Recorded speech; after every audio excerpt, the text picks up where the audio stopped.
In this video, I will show you how scrap orders work in Odoo 19 and how enabling replenish quantities can automatically create a purchase request.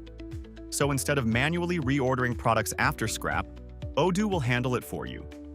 Let's see how it works. First, I will go to the Inventory module.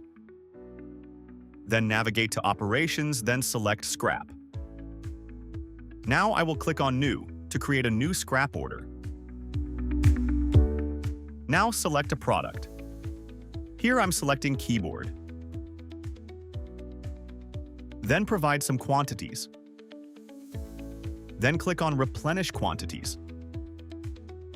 Select some scrap reason, then save.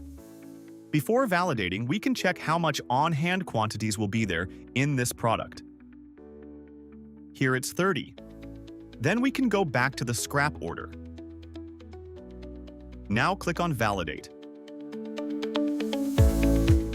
Once I validate this, the stock will be reduced, and Odoo will automatically trigger replenishment. Let's verify that. First, I will check the product quantity. You can see the stock is reduced to 25. Now I will go to the Purchase. Go to Purchase module, then select Request for Quotation. And here you can see a purchase request is created automatically for this scrap product. So by just enabling one option, Odoo handles the purchase process after scrap. That's it for this video. Thank you for watching.